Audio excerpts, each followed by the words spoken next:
Mr. Speaker, sorry to disrupt proceedings, but at the rise of the House yesterday, you gave a very important communication, something which I strongly feel goes to the heart of the exercise that you are carrying out the last 2 days, a very important exercise that this House is undergoing. And you gave a very important communication on conduct and becoming on the part of certain people I'd refer to as state officers. So I wanted to request, Mr. Speaker, that we beg your indulgence, you allow us at least a few minutes to react to that communication, because there are senators here who have been mentioned, and of course people are wondering whether there are other forces that are guiding us as we undergo this business. Therefore, it will be unfair. I felt that yesterday might have been the time to speak to it, Mr. Speaker, but given that it was very late at night, going almost to 1 a.m. in the morning, I wanted to request if you could allow us, Mr. Speaker, to register our dissatisfaction, particularly those that have been mentioned and us as a House. Very well, Majority Leader. You will allow the clerk to read the first order, and then I will allow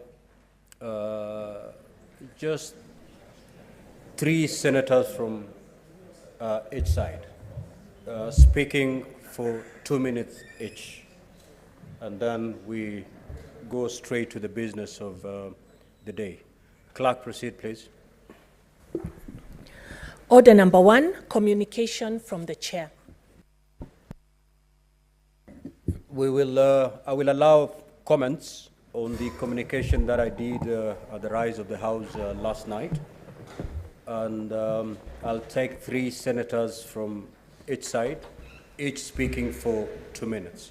The Majority Leader, kindly take the floor.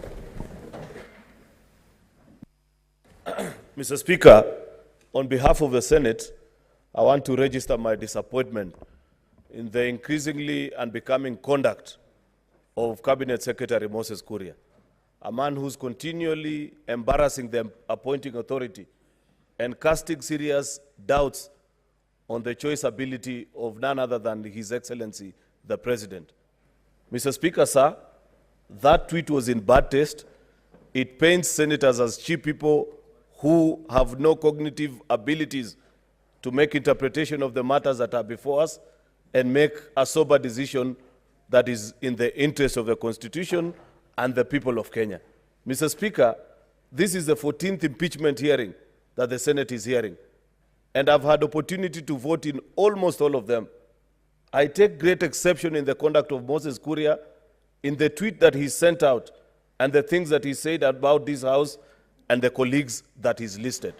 In fact, Mr. Speaker, I now agree with members of this House who have brought censure motion before to discuss the conduct of this particular minister, because at every given opportunity, he has done nothing other than embarrass the appointing authority. In fact, it is my submission, Mr. Speaker, that the earlier CS Moses Kuria is let off his duty, the better for this administration, Mr. Speaker. Because every single day, in every action that he undertakes, he continues to embarrass the president and the people. No wonder the people of Kiambu resoundingly rejected his bid to be their governor, Mr. Speaker. It's because of this kind of habit, the kind of things that he says, how he goes about his duties, Mr. Speaker, and overall, his conduct as a human being.